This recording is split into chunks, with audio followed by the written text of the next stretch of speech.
So today we are going to discuss the complex permanent tissue. Complex permanent tissue जो है आपके two types के रहेंगे. First xylem, second phloem. पहला रहेगा आपका जाइलम, दूसरा रहेगा आपका फ्लोएम. Complex permanent tissue. ठीक है. अब first of all we will discuss about the xylem. Xylem के बारे में पढ़ेंगे. जाइलम को जो दूसरा नाम है, xylem is also known as the wood and a vascular mechanical tissue है. कैसा टिश्यू है? एक वस्कुलर मैकेनिकल टिश्यू. ठीक है. इसकी जो सेल वॉल होती है जाइलम की, ये जो थिक सेल वॉल्ड होता है, अरे कहां फाउंड होता है? ट्यूबुलर पासेज में पाया जाएगा. जाइलम किसका काम करता है? Conduction of water and minerals. Conduction of water and minerals का काम करता है. ठीक है. थिक सेल वॉल्ड होती है इसकी, अरे फाउंड जाता है ट्यूबुलर पासेज में. जाइलम जो होता है हमारा 4 टाइप्स की सेल से मिलकर बना होता है. हार्मन टाइप 4 टाइप की सेल से मिलकर बना हुआ होता है. कॉल्ड एज, इसके एलिमेंट है tracheids, vessels, xylem parenchyma and xylem sclerenchyma. अच्छा. हाँ. अच्छा, हमने पेरेन्काइमा और स्क्लेरेन्काइमा पढ़ ली हैं. तो स्क्लेरेन्काइमा में किस तरह का टिश्यू मिलेगा? Living tissue. हाँ, डेड. Yes, good. तो जाइलम का पेरेन्काइमा आपकी लिविंग सेल से बन गई, जबकि जाइलम स्क्लेरेन्काइमा आपकी डेड सेल से मिलकर बनी होती है. अब इसके जो ये हमने जो एलिमेंट्स है, इसके 4 टाइप के जो सेल्स हैं, उसमें क्या ट्रैकिड्स है. पहले हमने ट्रैकिड्स करेंगे. ट्रैकिड्स का डायग्राम इस तरीका से होता है. वेसल्स इस तरीका से होती हैं, पोरस होती हैं, बीच बीच में छिद्र होते हैं. तो इसमें ना जो वेसल्स जो होती हैं ये पोरस होती हैं इस तरीका से. ठीक है. और तीसरी होती है जाइलम पेरेन्काइमा, इसकी क्लोजली पैक्ड होती हैं. ठीक है, इस तरीका से. तो ये 4 तरीका की सेल्स हमें याद रखनी. ट्रैकिड्स हैं इसमें, ठीक है, और वेसल्स हैं, जाइलम पेरेन्काइमा है और जाइलम स्क्लेरेन्काइमा. इनके साथ की डिटेल हम डिटेल में आगे पढ़ेंगे. देखिए, पहला होता है जैसे ट्रैकिड्स की बात करें हमने, तो ये इनकी जो सेल्स हैं वो कैसी हैं? इलोंगेटेड है, एंगुलर डेड सेल से मिलकर बना हुआ है. कैसी सेल्स है इसमें? डेड सेल्स है. और किसका कंडक्शन कर रही है tracheids? Conduction of water and minerals. ठीक है. नेक्स्ट पढ़ते हैं तो वेसल्स. वेसल्स में एडवांस एलिमेंट होता है जो एंजियोस्पर्म में ज्यादा पाए जाते हैं. इनकी जो वेसल्स, हमने ऊपर फिगर भी देखा, देखो वेसल्स का, ये वेसल्स का फिगर है. ठीक है. ये वेसल्स जो होते हैं सिलेंड्रिकल ट्यूब लाइक स्ट्रक्चर है. ठीक है. Placed on above the other and which form A continuous channel. ये कैसे रखे होते हैं? देखो, एक ये रखा, फिर दूसरी वेसल्स आ जाएगी इसके ऊपर, इस तरीका से कंडक्टिंग चैनल बनाती हैं वेसल्स. ठीक. तीसरी जो सेल्स है इसकी, थर्ड सेल, वो होती है जाइलम पेरेन्काइमा. ये जनरली स्मॉल होती हैं, छोटी छोटी होती हैं, थिक वॉल्ड होती हैं, पेरेन्काइमेटिक सेल्स से बनी होती हैं. इसका काम क्या है? Storage of food. हमने पहले पढ़ चुके हैं पेरेन्काइमा का मेन काम क्या होता है? स्टोरेज, फूड करना. तो ये फूड स्टोर करेंगी. देखिए, अब इस तीनों में देख रहे हैं, ट्रैकिड का काम क्या है?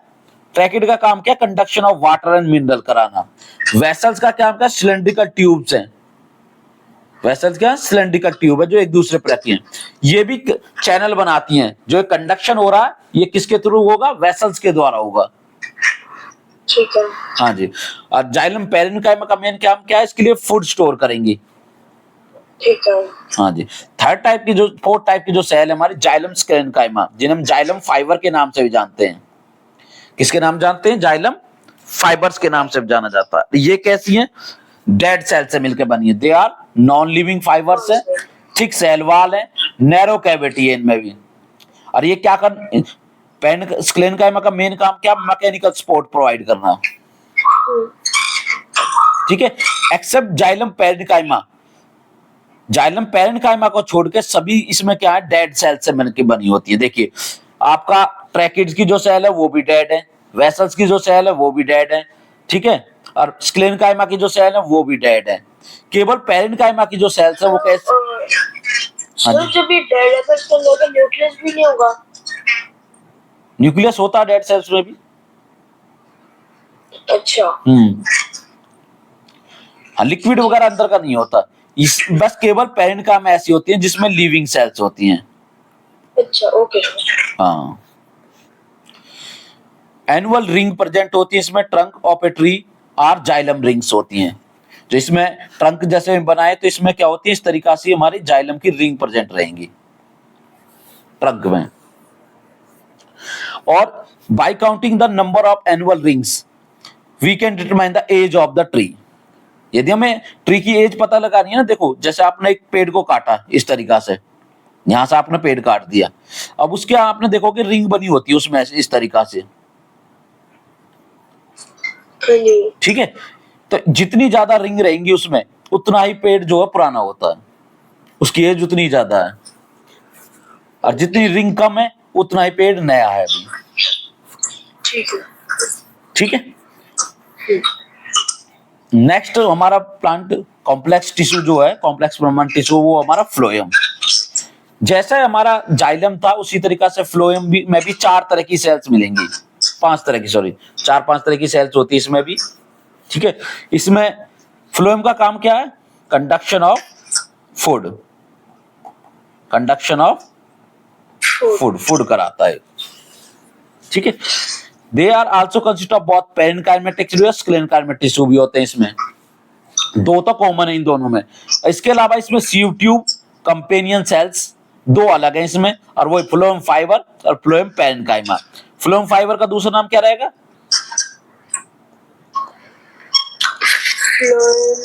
हाँ, फ्लोरम स्क्लेरेन्काइमा, स्क्लेरेन्काइमा, स्क्लेरेन्काइमा को क्या बोलते थे, और फ्लोरम फाइबर्स। ठीक है, फ्लोएम फाइबर्स बोला जाता है। यदि इसमें देखें हम, इसकी ये क्या हमारा स्ट्रक्चर है, ठीक है, इसका फ्लोएम का, तो इसमें देखो यहाँ पे दिखाई गई है आपकी सीव ट्यूब्स या सी प्लेट बोल देते हैं, ये सारी सीव ट्यूब्स हो जाएंगी। ये यहाँ पे बाहर की स्टेप है आपके फ्लोएम पेरेन्काइमा, और ये इसकी कंपेनियन सेल, और जो इसके फाइबर लाइक स्ट्रक्चर है ऊपर की इधर की तरफ रहेंगे आपके फ्लोएम स्क्लेरेन्काइमा हो जाएंगे, बाहर की तरफ बिल्कुल आउटर सरफेस पे। तो ये इसके 4 तरह की सेल्स प्रेजेंट होती हैं फ्लोएम। अब इनके एक एक डिस्कस करेंगे। पहला जो सीव ट्यूब्स, सीव ट्यूब्स क्या हो, सिलेंड्रिकल ट्यूब्स है जो मेड अप होते हैं इलोंगेटेड सेल, इसकी लंबी सेल है, thin walled cell placed end to end. End to end का मतलब होता है एक सेल यहाँ रखी है तो दूसरी एंड पे यहाँ रखी जाएगी, तीसरी इससे अटैच होकर रखी जाएगी बिल्कुल। हाँ जी। And wall of sieve tubes are perforated होती है, इसके बीच में छोटे छोटे छिद्र होते हैं इनके बीच में, जैसे इसमें दिखाया गया है देखो, ये परफोरेटेड है यहाँ पे, जो ये आने जाने का पैसेज बना हुआ है देखो पास, किसको बोल रहे हैं, परफोरेटेड है, देखो होल बने हुए हैं ना बीच बीच में, इसको बोलते हैं परफोरेटेड सीव ट्यूब्स। क्योंकि इसमें कंडक्शन जो होता है फ्लोएम में वो 2 वे होता है, इधर भी हो सकता है और इधर भी हो सकता है, जबकि जाइलम में कंडक्शन ऊपर की तरफ ही होता है, जाइलम में, फ्लोएम में 2 वे होता है। न्यूक्लियस जो होती है सीव सेल्स की डिजनरेटेड हो जाती है, खत्म हो जाती है मैच्योरिटी पे, साइटोप्लाज्म परसिस्ट होता है, बना हुआ रहता है, because of protoplasm continuation of sieve tubes with the companion cell through plasmodesmata बोलते हैं इसको। सीव सेल्स जो होती हैं जो पोजेसिव स्लिम प्रोटीन प्रेजेंट होता है इसमें, ऐसा प्रोटीन जो कनेक्ट करता है growth and repair of the seal cell. कहने का मीन्स है जो हमारा फ्लोएम जो हमारा टिश्यू है उसको प्रोटीन कौन प्रोवाइड करेंगे, सीव ट्यूब्स प्रोवाइड करती हैं। ठीक है, हाँ जी, जिससे क्या होता है, ग्रोथ होती है फ्लोएम टिश्यू की। नेक्स्ट है हमारी कंपेनियन सेल, सेकंड टाइप की सेल है इसकी कंपेनियन सेल। कंपेनियन सेल से डेंस साइटोप्लाज्म होता है इसमें, और प्रोमिनेंट न्यूक्लियाई होता है, जो अच्छे से दिखता है इसका न्यूक्लियाई। देखो कंपेनियन सेल इस में देखें तो ये वाली हमारी क्या है, कंपेनियन सेल है। देखो इन वाली सेल्स में जो सीव ट्यूब की सेल्स, इसमें न्यूक्लियस अच्छी तरह दिखाई नहीं दे रहा है, लेकिन हमारी कंपेनियन सेल में न्यूक्लियस इजीली दिखाई पड़ रहा है, यहाँ पे देखो, ठीक है। इसको बोला जाता है प्रोमिनेंट न्यूक्लियाई। और साइटोप्लाज्म डेंस होता है इसका। Sieve cells and companion cells are also called, sieve cells को और कंपेनियन सेल को दोनों को एक साथ क्या कहते हैं, सिस्टर सेल्स कहते हैं, क्योंकि ये एक ही मदर सेल से ओरिजिनेट होती हैं। अच्छा। हाँ जी। थर्ड वो हमारे फ्लोएम फाइबर या फ्लोएम स्क्लेरेनकाइमा, स्क्लेरेनकाइमा या फ्लोएम फाइबर बोल देते हैं। स्क्लेरेनकाइमा नाम है तो इसको क्या करेगी, मैकेनिकल सपोर्ट प्रोवाइड करेगी सीव ट्यूब्स को, स्ट्रेंथ प्रोवाइड कर देती है उसको। ओके। नेक्स्ट हमारे phloem parenchyma, they store food and help in the radial conduction of food. ये फूड को स्टोर करती हैं और कंडक्शन में भी हेल्प करती हैं, ऊपर की तरफ या नीचे की तरफ फूड को भेजती हैं। इसमें केवल स्क्लेरेनकाइमा को छोड़ करके सारी की सारी लिविंग सेल्स है इसमें। उस देखो इस केवल फ्लोएम फाइबर क्या होते हैं, डेड सेल से मिलकर बने होते हैं, इसके डेड सेल्स हैं। और सभी में चाहे वो कंपेनियन सेल्स है, ठीक है, चाहे सीव ट्यूब्स हैं, चाहे फ्लोएम पैरेन्काइमा, सभी किससे हैं, लिविंग सेल से मिलकर बने होते हैं। तो इसमें लिविंग सेल ज्यादा है, जबकि जाइलम में क्या थी, केवल पैरेन्काइमा को, जाइलम पैरेन्काइमा को छोड़कर सारी डेड सेल से मिलकर बनी थी। एक वैसे देखें तो उसमें 4 सेल्स उसमें थी, तो उसमें एक पैरेन्काइमा, जाइलम पैरेन्काइमा उसमें लिविंग सेल्स थी, बाकी सारी डेड सेल्स थी। इसमें और इसके अंदर बाकी सारे जगह में सिर्फ फ्लोएम फाइबर डेड है। हाँ, केवल फ्लोएम फाइबर्स डेड होते हैं बस। नेक्स्ट पढ़ते हैं, इसके बीच में यदि हम डिफरेंस करें, बहुत इंपॉर्टेंट क्वेश्चन है ये, ठीक है, difference between xylem and phloem में। तो पहली बात फंक्शन पे करते हैं हम, इसके फंक्शन पे। तो जाइलम कंडक्ट करता है वाटर और मिनरल्स को, जबकि फ्लोएम कंडक्ट करता है आपके फूड को, ठीक है। ओके। हाँ जी। डायरेक्शन की बात करें तो जाइलम यूनिडायरेक्शनल है। कैसा है, यूनिडायरेक्शनल, एक डायरेक्शन अपवर्ड डायरेक्शन में मूव करता है वाटर को, ठीक है। जबकि फ्लोएम जो है बाई डायरेक्शनल है, फ्रॉम लीव्स टू स्टोरेज, ये दोनों डायरेक्शन में करता है, ऊपर की तरफ भी करता है, नीचे की तरफ भी करता है और ऊपर की तरफ भी करता है। अच्छा। हाँ जी, बाई डायरेक्शनल है। पत्तियों से ऊपर की तरफ मान लो फ्रूट्स वगैरह कुछ लगे हो, उसको भी खाना पहुंचाएगा। जैसे फ्लावर ऊपर की तरफ लगते हैं, ठीक है, अब पत्तियां यहाँ पे हैं, ठीक, फूड तो पत्तियों में बनेगा। अब इसको लेके कौन जाएगा, पत्तियों से फूड को ऊपर फ्लावर की तरफ भी लेके जाएगा, और फ्लावर की रूट्स जो है प्लांट्स की रूट्स में भी फूड को कौन लेके जाएगा, फ्लोएम ही लेके जाएगा। तो देखो यहां तो कंडक्शन कितना डाउनवर्ड हो रहा है, फ्लोवर की तरह अपवर्ड हो रहा है। तो ये दोनों डायरेक्शन में कंडक्शन करता है, upward direction as well as downward direction, ठीक है। यूनिडायरेक्शनल मतलब हर जगह ना, यूनिडायरेक्शन का मतलब बेटा एक ही डायरेक्शन में। जाइलम अच्छा। केवल रूट से वाटर को लेगा, जैसे यहाँ सोइल में वाटर है, इससे रूट्स को ऑब्जॉर्व करेगा और पत्तियों तक पहुंचाएगा। सर मतलब वो सिर्फ ऊपर जाता है, ऊपर ही जाता है, हाँ, नीचे नहीं जाएगा, पत्तियों से पानी वापस नहीं आता। ठीक है ठीक है। हाँ जी, उसको बोलते हैं यूनिडायरेक्शन, मतलब यूनि मींस होता है वन डायरेक्शन होती है। हाँ जी। कंडक्टिंग चैनल, इसमें ट्रैकिड और वेसल्स कंडक्टिंग चैनल है, जो कि क्या डेड एलिमेंट से बने होते हैं जाइलम में। फ्लोएम में सीव ट्यूब्स हैं, जो कि लिविंग सेल से मिलकर बनी हुई होती हैं। लिविंग एलिमेंट की बात करें तो जाइलम पैरेन्काइमा, इसमें लिविंग एलिमेंट है जाइलम में, और सारे डेड एलिमेंट है, ठीक है। और इसमें सीव ट्यूब भी, कंपेनियन सेल्स भी और फ्लोएम पैरेन्काइमा, तीन क्या है इसमें, लिविंग सेल्स से मिलकर बने होते हैं। इसमें एक ही एलिमेंट जाइलम पैरेन्काइमा लिविंग है, इसमें तीन तरह की सेल्स लिविंग एलिमेंट्स हैं। अब डेड एलिमेंट की बात करें तो इसमें ट्रैकिड्स, वेसल्स और फाइबर डेड एलिमेंट्स हैं। इसमें केवल फ्लोएम फाइबर, स्क्लेरेनकाइमा जो है वो डेड एलिमेंट है। फिर मैकेनिकल सपोर्ट की बात करें तो जाइलम जो है प्रोवाइड करता है mechanical support to the plant, ये नहीं प्रोवाइड करते मैकेनिकल सपोर्ट। इनका मेन काम क्या है, फ्लोएम का कंडक्शन का, ये मैकेनिकल सपोर्ट नहीं देते, ठीक है। ये इनमें डिफरेंस हो जाएंगे, ठीक है। तो ये हमने अब तक प्लांट्स के सारे टिश्यू पढ़ लिए मेन।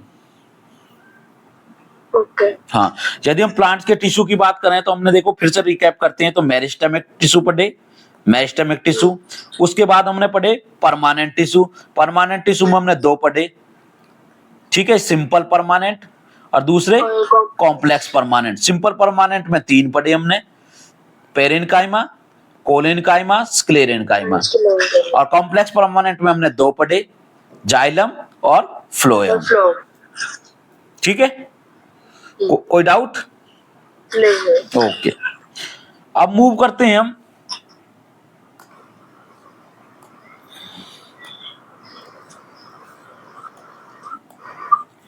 प्रोटेक्टिव टिश्यू पे। अब एनिमल टिश्यू के या प्रोटेक्टिव टिश्यू प्लांट में ही कर रहे हैं अभी हम।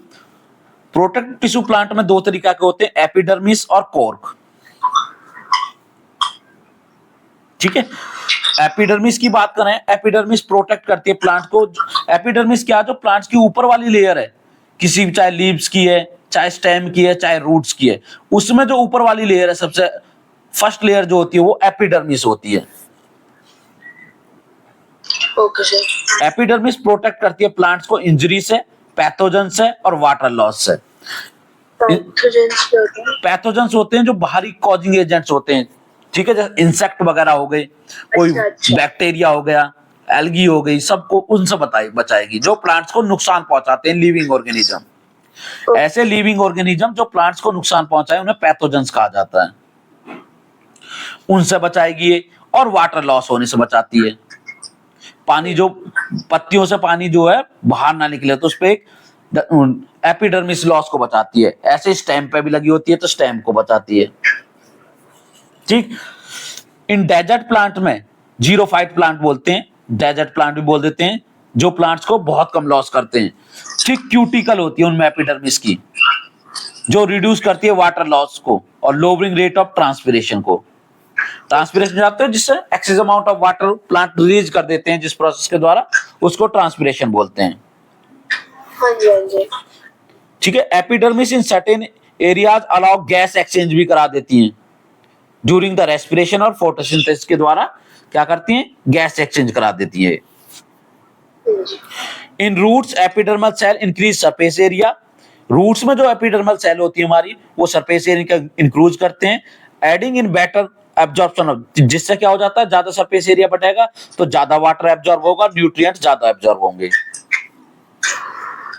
ठीक है, तो ये क्या, एपिडर्मल सेल्स हमारी यदि जो रूट्स में प्रेजेंट है वो सरफेस एरिया को इंक्रीज करेंगे, जिससे वाटर एब्जॉर्बिंग कैपेसिटी बढ़ जाएगी और न्यूट्रिएंट एब्जॉर्बिंग कैपेसिटी प्लांट्स की बढ़ जाती है।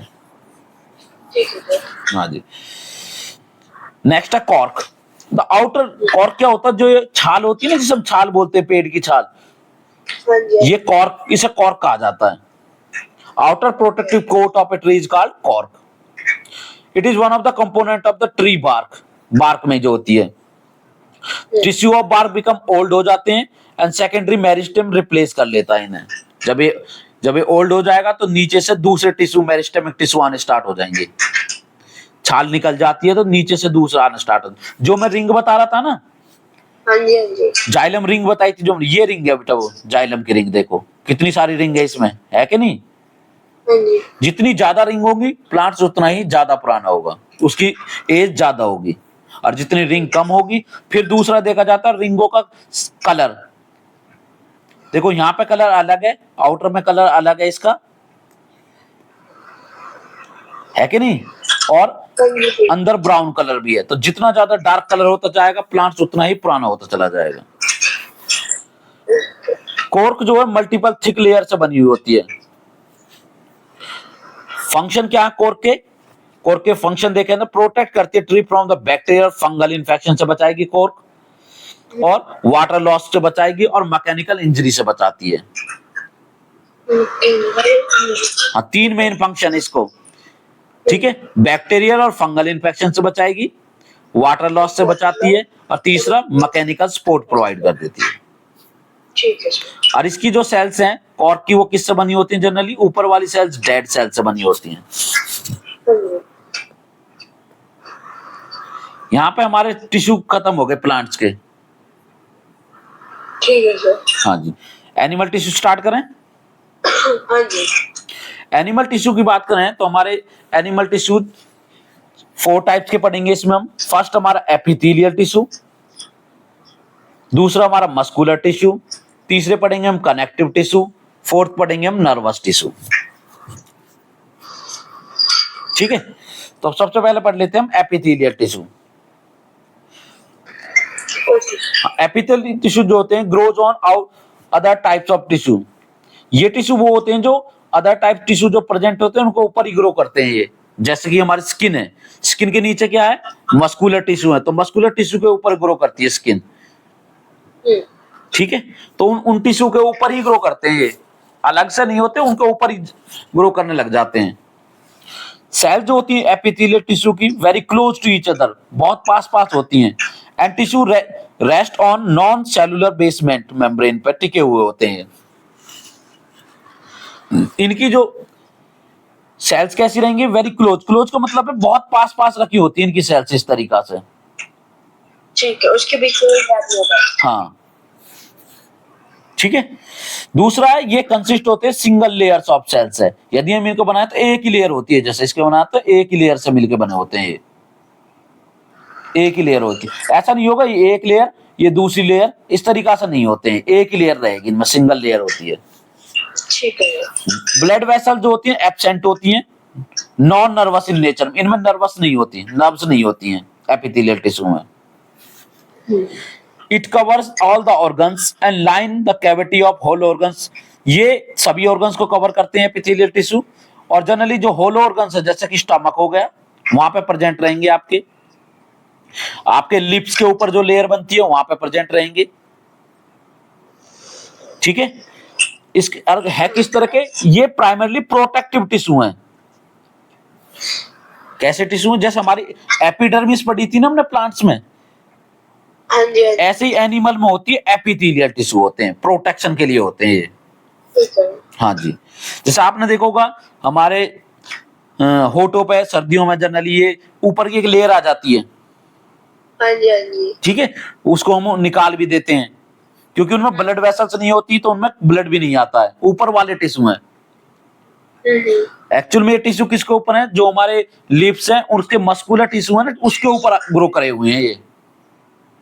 देखिए मान लीजिए हमारे ये लिप्स का मस्कुलर टिश्यू है, इसके ऊपर एक लेयर बनी हुई है, एक और लेयर जो निकल भी जाती है, जब उसकी सेल डेड हो जाती है तो निकल जाती है। ठीक है, ठीक है। ये वाला टिश्यू कौन सा, हमारा एपिथेलियल टिश्यू है।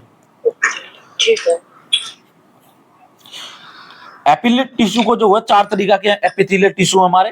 पहला हमारा स्क्यूमस एपिथेलियल टिश्यू, दूसरे होते हैं क्यूबिडल एपिथेलियल टिश्यू, तीसरे होते हैं कॉलुमनर एपिथेलियल टिश्यू, और चौथे होते हैं सीलिएटेड एपिथेलियम टिश्यू।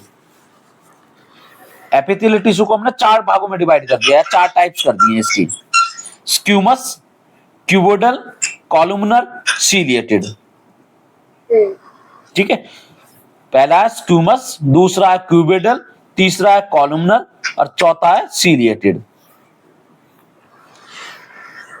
ठीक है, अब हम इनकी लोकेशन पढ़ेंगे, कहां कहां प्रेजेंट होते हैं। स्क्यूमस एपिथेलियम जो टिश्यू है हमारा, ये आपका प्रेजेंट होता है inner surface of mouth, mouth में प्रेजेंट रहेगा, आपकी अंदर वाली सरफेस में, ईसोफेगस में रहेगा।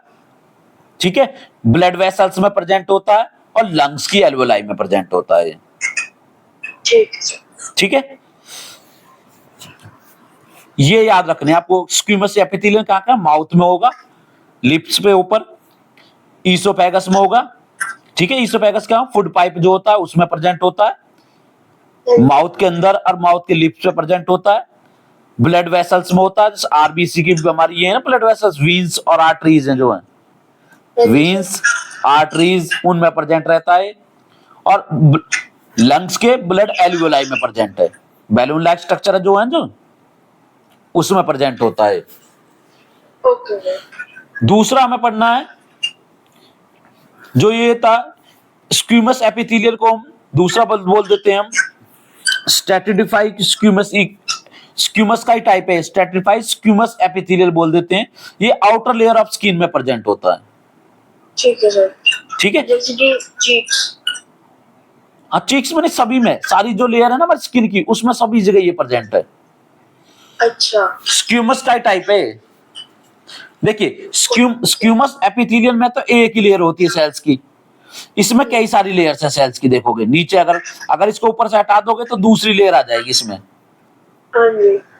तो ये केवल स्क्यूमस नाम से, जैसे हमने स्किन के को एक अलग ही नाम दे दिया, स्किन के एपिथेलियम टिश्यू को स्ट्रैटिफाइड स्क्यूमस एपिथेलियम, केवल और केवल स्किन में प्रेजेंट रहता है, पूरी स्किन में, चाहे हमारे हाथ की स्किन हो, चाहे हमारे पैरों की स्किन हो, सभी जगह स्ट्रैटिफाइड स्क्यूमस एपिथेलियम टिश्यू प्रेजेंट है। ठीक है। थर्ड टाइप का जो टिश्यू हमारा वो होता है क्यूबिडल। सो सेकंड टाइप का क्यूबिडल एपिथेलियम टिश्यू, ये आपका नेफ्रॉन में मींस ट्यूब्यूल्स ऑफ किडनी में प्रेजेंट है और सलाइवरी ग्लैंड में प्रेजेंट होता है, दो जगह प्रेजेंट होता है ये टिश्यू। इसकी जो सेल्स देखोगे आप वो बहुत ज्यादा क्लोजली पैक्ड है, आपको देख रहा होगा स्ट्रक्चर में बहुत ज्यादा क्लोजली पैक्ड है ये। हाँ जी। हाँ, थर्ड टाइप के हमारे जो टिश्यू है वो होते हैं कॉलमनर टिश्यू, कॉलम की टाइप में होते हैं, इलोंगेटेड सेल्स होती हैं, इसकी लंबी सेल्स होती हैं इस तरीका से। ठीक है, इसलिए इनका नाम है कॉलमनर, जैसे कॉलम होते हैं ना घर में, उसी तरीका से इसका ये लंबे लंबे टिश्यू होते हैं, लंबी लंबी सेल होती है इनकी, तो इसका नाम है कॉलमनर एपिथेलियम। ये इनर सर पे इंटेस्टाइन में प्रेजेंट रहेंगे ये, और एलिमेंट्री कैनाल में प्रेजेंट रहते हैं। ठीक है सर। हाँ, एलिमेंट्री कैनाल कहां से कहां स्टार्ट हो, माउथ से स्टार्ट होता है, पर माउथ में तो स्क्यूमस एपिथेलियम हो गए, ठीक है, और ईसोफेगस में भी यही हो गए। फिर उसके बाद में स्टमक की लेयर पे, अंदर की पे, और उसके बाद में आपके स्मॉल इंटेस्टाइन, लार्ज इंटेस्टाइन, इसको तो बोलते हैं एलिमेंट्री कैनाल। तो इन सब में क्या रहेगा हमारा कॉलमनर एपिथेलियम टिश्यू प्रेजेंट है।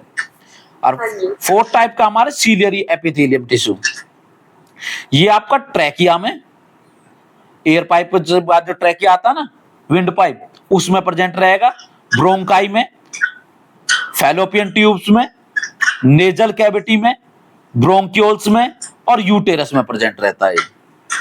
ठीक है। देखिए, अब हमने देखा जो माउथ से हम यदि स्टार्ट करते हैं तो माउथ में कौन सा टिश्यू प्रेजेंट है, स्क्यूमस एपिथेलियम। हाँ जी। ईसोफेगस में कौन सा है, स्क्यूमस एपिथेलियम। ठीक है, अब जो हमारा एक इधर से विंड पाइप चला जाता है जिसे हम ट्रैकिया बोलते हैं, अलग हो गए ना दोनों पाइप अलग अलग, हाँ जी। तो ट्रैकिया में मिलेगा आपका सीलिएटेड एपिथेलियम, हाँ जी। और उसके बाद में ये डिवाइड हो जाता है तो इसका नाम क्या हो जाता है, ब्रोंकाई। लंग्स में, ब्रोंकाई में भी आपका सीलिएटेड एपिथेलियम। अगर ऊपर देखें, ऊपर माउथ से ऊपर होती है हमारी नेजल कैविटी, नाक में, नाक में क्या हमारी नेजल कैविटी, तो नेजल कैविटी में भी क्या है, सीलिएटेड एपिथेलियम टिश्यू प्रेजेंट है। इसके अलावा जब ये ब्रोंकाई छोटे छोटे पार्ट्स में डिवाइड हो जाती है तो इनको नाम क्या हो जाता है, ब्रोंक्यूल्स। ठीक है। इनमें भी हमारा सीलिएटेड एपिथेलियम टिश्यू प्रेजेंट है।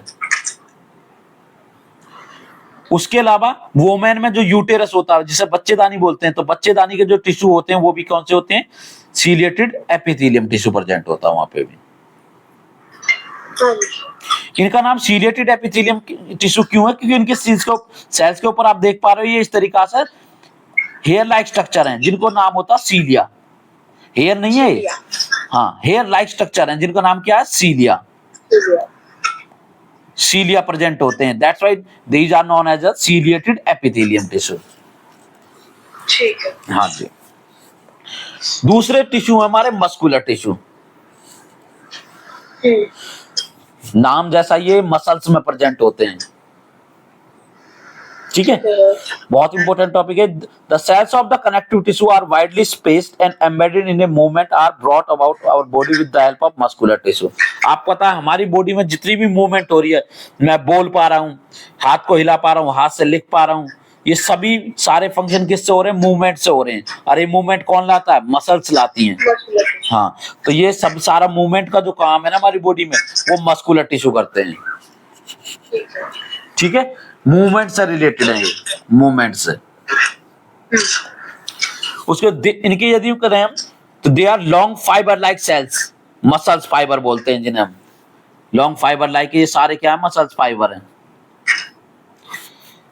दे आर, अरे मसल्स हमारी काम किस पे करती हैं, कॉन्ट्रैक्शन और रिलैक्सेशन पे काम करती हैं। तो they are capable of contraction और रिलैक्सेशन।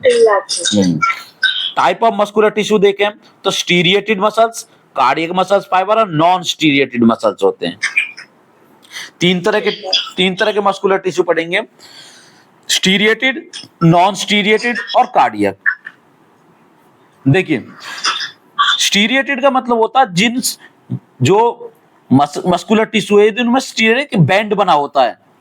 देखो इसमें देखोगे एक बैंड बना होता है, डार्क बैंड फिर लाइट बैंड फिर डार्क बैंड फिर लाइट बैंड, बैंड बने हुए हैं ना इसमें, हाँ जी, हाँ जी। इसलिए इन्हें बोलते हैं स्टीरिएटेड मसल्स। Steroids। हाँ जी। ठीक है। दूसरे होते हैं नॉन स्टीरिएटेड जिनमें बैंड नहीं बनेगा, कोई पैटर्न नहीं होगा इसके डार्क लाइट का, जैसे कि हमारे स्मूथ मसल्स हैं, इनमें कोई पर्टिकुलर पैटर्न नहीं है, डार्क लाइट नहीं है, इन्हें बोलते हैं स्मूथ मसल्स या नॉन स्टीरिएटेड मसल्स। ठीक है। ठीक है। तीसरे होते हैं हमारे कार्डियक मसल्स जो कि हमारे हार्ट में प्रेजेंट होती हैं। देखो ये सारी जो होती है स्मूथ मसल्स में सारी सिंगल न्यूक्लियस है और ये नॉन ब्रांच है। कैसे हैं? नॉन ब्रांच सेल होती हैं, जुड़ी हुई नहीं होती। कार्डियक मसल्स में डिफरेंस क्या है, ये दोनों जुड़ी हुई है, ब्रांच्ड सेल होती हैं इसमें। ठीक है। हाँ जुड़ी हुई है आपस में, देखो यहाँ से जुड़ गई, ये यहाँ से जुड़ रही है। और न्यूक्लियाई की बात करें तो देखो इसमें देखते हैं सिंगल सेल है लेकिन इसमें न्यूक्लियस देख रहे हो आप, बहुत सारी न्यूक्लियस है, तो ये मल्टी न्यूक्लियाई है स्मूथ मसल्स। और इनमें देखोगे आप बीच बीच में एक ही न्यूक्लियस है, यहाँ पे देखो एक न्यूक्लियस है, यहाँ पे भी एक न्यूक्लियस है, यहाँ पे भी एक न्यूक्लियस है, ये यूनिन्यूक्लियाई है। ठीक है, यूनिन्यूक्लियाई मतलब एक न्यूक्लियस होती है, ये मल्टी न्यूक्लियाई है। इनमें इनके अंदर देखोगे आप, देखो मैं जूम करके दिखाता हूँ तो कई सारी सेल्स दिख रही है ना आपको, वो न्यूक्लियस। हाँ जी, हाँ जी। हाँ इसको बोलते हैं मल्टी न्यूक्लियाई है। Multi nucleus. हाँ जी। अब इनके बारे में पढ़ रहे हैं, देखो हम पहला स्टीरिएटेड मसल्स पढ़ेंगे। Striated muscles, they are also called voluntary muscles भी बोल देते हैं। स्टीरिएटेड को क्या बोलेंगे? वॉलंटरी मसल, जो हमारे कंट्रोल में होती हैं। These are under the control of one's will, जो हमारी इच्छा के अकॉर्डिंग, जैसे हाथ की मसल्स हैं, मैं अपना आप अपने हाथ को मूव कर सकता हूं, तो इसमें कौन सी है? स्टीरिएटेड मसल्स हैं, जिनको स्केलेटल मसल्स भी बोलते हैं, जो स्केलेटन बोन्स के पास में होती हैं जनरली। ठीक है। अरे वॉलंटरी है, हमारी इच्छा के अकॉर्डिंग काम करेंगे, जैसा हम करवाएंगे ना इस तरीका से काम करती हैं। मसल्स, फाइबर और सेल्स जो होती है मैंने बताया था जैसे मल्टी न्यूक्लिएटेड है। इसमें एक ही सेल्स में, जो इसको यदि मैं सेल्स को एनलार्ज करूं तो इसमें एक में ही बहुत सारी न्यूक्लियस हैं। ये मेरी पूरी सेल्स है, ये न्यूक्लियस हो गया मेरा, तो न्यूक्लियस में बहुत सारी न्यूक्लियाई है, देखो ये, उसको बोलते हैं मल्टी न्यूक्लिएटेड है और अनब्रांच्ड है, कोई किसी में भी ब्रांच ज्वाइन नहीं कर रही है, सब एक एक करके सिंगल सिंगल है सारी। ठीक है। इसको बोलते हैं अनब्रांच है। Each fibre is closed bye thin membrane, sclero sarcolemma एक मेम्ब्रेन है जिससे आपस में जुड़े हुई है, इनके बीच में एक मेम्ब्रेन है, थिन मेम्ब्रेन, सारों के बीच में, जिसका नाम क्या है? हमारा सार्कोलेमा। ये बीच की जो मेम्ब्रेन है इसके बीच में जुड़ी हुई है, सार्कोलेमा से जो सारे टिश्यू जुड़े हुए होते हैं। ठीक है। साइटोप्लाज्म जो है इसका, उसी का नाम सार्कोप्लाज्म बोलते हैं। जो इसका अंदर का प्लाज्म है ना, लिक्विड भरा होता है इनमें, उसको बोला जाता है सार्कोप्लाज्म। ठीक है। और जो हमारी स्टीरिएटेड मसल्स होती हैं, they get tired and need rest. ये थक जाती हैं, इनमें एनर्जी खत्म हो जाती है, इनको रेस्ट की जरूरत होती है। जैसे कि आप बहुत देर तक हाथ से काम करते हो, हाथ से लिखते रहते हो, तो आपका हाथ थक जाता है ना फिर, हाँ जी। क्योंकि उसमें स्टीरिएटेड मसल्स होती हैं। ठीक है। नेक्स्ट है हमारी कार्डियक मसल्स। कार्डियक मसल्स कैसी हैं? इनवॉलंटरी मसल्स हैं। इनवॉलंटरी हमारे अकॉर्डिंग काम नहीं करेंगे, आप कंट्रोल नहीं कर सकते अपने हार्ट बीट कराती हैं, बीटिंग कराती हैं हार्ट की। ये कहां पाई जाती हैं? Found in the walls of heart, heart के वॉल में पाई जाती हैं, जहां पे जिससे आपका लब डब का साउंड प्रोड्यूस करता है आपका heart. Their structure is between the striated non striated के बीच में होता है इनका स्ट्रक्चर। ये कैसी है? यूनिन्यूक्लिएटेड है और ब्रांच्ड होती है एक दूसरे से, जैसे यहाँ पे सेल्स हैं, ठीक है, ये जुड़ी हुई होती है, ये एक सेल्स होगी, दूसरी सेल होगी, फिर इससे कनेक्ट हो जाएंगी। ठीक है, यहां से दूसरी टिश्यू आ जाएगा, फिर ये इससे कनेक्ट हो जाएंगी, इस तरीका से कनेक्ट होती हैं, जिसको क्या बोला जाएगा? ब्रांच्ड है। और यहाँ पे सेल्स होती हैं। और कैसी है? यूनिन्यूक्लिएट, हर एक के पास में एक ही न्यूक्लियस मिलेगा बस। ये यूनिन्यूक्लिएट है, ठीक है। Branches are united by intercalated disc. Intercalated disc होती है, इसको जो बीच की जो है ना, इसको बोलते हैं इंटरकैलेटेड डिस्क। इसके द्वारा ज्वाइन करी जाती हैं। ये क्या करती हैं? In these muscles rhythmic contraction और रिलैक्सेशन अकर्स होता है through out the life. Rhythmic का मतलब एक पैटर्न को रिपीट करती है। आपको पता है, एक लब डब लब डब लब डब लब डब का साउंड प्रोड्यूस करती है हार्ट में। हाँ, तो उसे बोलते हैं रिदमिक कॉन्ट्रैक्शन होता है। और तीसरी हमारी नॉन स्टीरेटेड मसल्स हैं। ये भी कैसी हैं? इनवॉलेंट्री मसल्स हैं, ठीक है, जिन्हें हम स्मूथ मसल्स भी बोल देते हैं।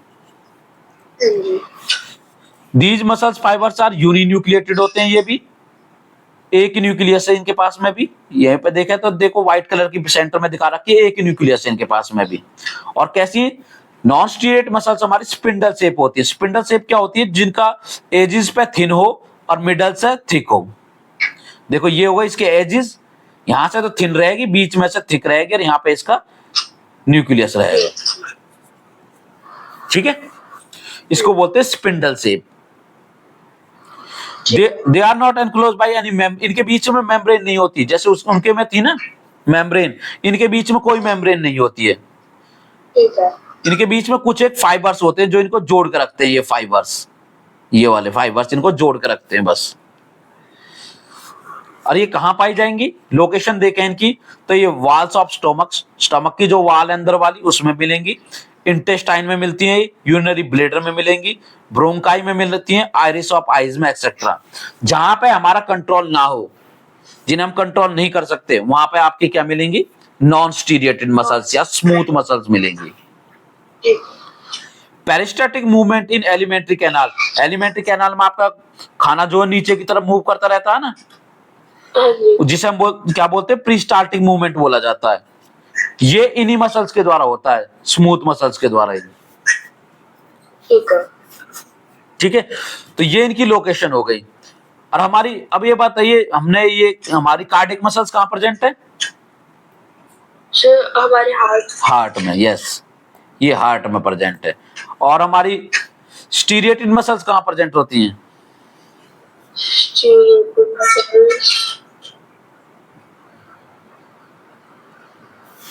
सर हमारी बोन्स के पास।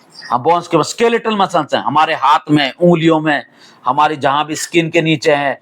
हमारा पेट हमारे अकॉर्डिंग मूव कर सकता है ना, हमारा स्टमक ऊपर वाला, तो वहां पे भी आपके स्टीरिएटेड मसल्स, आपके लेग्स में, थाई में, काफ में, ठीक है, सभी जगह क्या प्रेजेंट है? आपके स्केलेटल मसल्स प्रेजेंट है, ठीक है। किडनी में भी प्रेजेंट रहेंगे। किडनी में नहीं रहेंगी बेटा, किडनी को मूव थोड़ी कर सकते हो आप अपनी मर्जी से, तो किडनी में नहीं रहेंगी। ये वॉलेंटरी मसल्स हैं, जहां पे हमारा मन से हम कंट्रोल कर सकते हैं, मूव कर सकते हैं उसको, तो वहीं प्रेजेंट रहेंगी। जहां पे हम मूव नहीं कर सकते वहां प्रेजेंट नहीं रहती है। वहां पे कौन सी प्रेजेंट रहेंगी? हमारी नॉन स्टीरिएटेड मसल्स।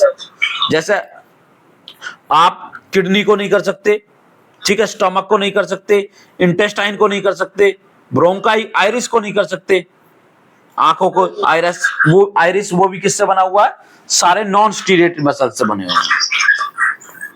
यदि इनके बीच में डिफरेंस करें, तीन तरह की मसल्स के बीच में फीचर्स के बेस पे करते हैं, तो देखिए, पहला कंट्रोल के ऊपर, कंट्रोल का मतलब वॉलेंट्री या इनवॉलेंट्री है, तो हमारा स्टीरिएटेड मसल्स क्या है? वॉलेंट्री मसल्स है, ठीक है। जबकि नॉन स्टीरिएटेड कैसी हैं? इनवॉलेंट्री हैं। कार्डियक मसल्स भी कैसी हैं? इनवॉलेंट्री हैं। लोकेशन की बात करें, स्टीरिएटेड मसल्स, वॉलेंट्री मसल्स कहां रहेंगी? जहां भी स्केलेटन होगा वहां पे प्रेजेंट है, जैसे कि hands, legs, fingers, toes, thighs, सभी जगह जहां मूवमेंट हो सके, जहां हड्डियां हैं। और जहां हड्डी नहीं है वहां क्या प्रेजेंट रहेंगी? Non striated muscle. जैसे कि स्टमक में हड्डी नहीं होती, इंटेस्टाइन में नहीं होती, यूरिनरी ब्लैडर में नहीं है, आपके ब्रोंकाई में नहीं है, आइरिस में नहीं है, तो वहां पे जो मसल्स अटैच वो हमारी नॉन स्टीरिएटेड मसल्स हैं। हार्ट में अलग अलग तरीके की मसल्स है, वॉल्स ऑफ हार्ट में प्रेजेंट रहेंगी कार्डियक मसल्स। कार्डियक वर्ड है ही हार्ट के, होता ही हार्ट के लिए है, हाँ जी। स्ट्रक्चर की बात करें तो हमारी स्टीरिएटेड मसल्स मल्टी न्यूक्लिएटेड होती हैं और अनब्रांच है, जबकि non striated muscles uninucleated spindle shaped होती हैं और ये भी कैसी हैं, अनब्रांच ये होती हैं। ये भी क्या है, अनब्रांच है। जबकि कार्डिक मसल्स क्या ब्रांच्ड है और कैसी हैं, यूनिन्यूक्लिएटेड, लेकिन एक न्यूक्लियस होता है। मेम्ब्रेन की बात करें, इनकी जो मेम्ब्रेन है सार्कोलेमा प्रेजेंट होती है स्टीरिएटेड मसल्स में, इनमें सार्कोलेमा मेम्ब्रेन प्रेजेंट नहीं होती है, फाइबर प्रेजेंट होता है इनमें नॉन स्टीरिएटेड में, और इनमें भी सार्कोलेमा प्रेजेंट होता है। ठीक है, हाँ। उसके बाद में साइटोप्लाज्म की बात करें तो इनको सार्कोप्लाज्म कहलाता है। स्टीरिएटेड मसल्स का साइटोप्लाज्म का नाम है सार्कोप्लाज्म। इनमें भी सार्कोप्लाज्म होता है, इसमें भी सार्कोप्लाज्म, तीनों में होता है सार्कोप्लाज्म। फटीग की बात कर, फटीग का मतलब टायर्ड होती है कि नहीं, ये स्टीरिएटेड मसल्स स्केलेटल मसल जो होती है हड्डियों के पास में जो मसल, तो ये टायर्ड हो जाती है, इनको रेस्ट की जरूरत पड़ती है। जबकि हमारी नॉन स्टीरिएटेड मसल्स टायर्ड नहीं होती हैं, इनको रेस्ट की जरूरत नहीं पड़ती, और ये भी टायर्ड नहीं होती हैं। रिदमिक कार्डिक मसल्स भी टायर्ड नहीं होती हैं, रिदमिक कॉन्ट्रैक्शन करती है थ्रू आउट द लाइफ। ठीक है, नेक्स्ट करते अपीयरेंस की बात करें। स्टीरिएटेड मसल्स स्ट्रिप्ड अपीयरेंस होता है, डार्क और लाइट बैंड होते हैं। ठीक है, और जबकि नॉन स्टीरिएटेड मसल्स में स्मूथ अपीयरेंस होता है, इनमें बैंड नहीं होते। ठीक है, ये इंटरमीडिएट स्ट्रक्चर होते हैं, कुछ एक थोड़ा बहुत स्टीरिएट से मिलते हैं, थोड़े बहुत नॉन स्टीरिएट से मिलते हैं। ठीक है, फंक्शन की बात करें, ये वॉलंटरी मूवमेंट कराती है हमारी बॉडी का, स्टीरिएटेड मसल्स हैं।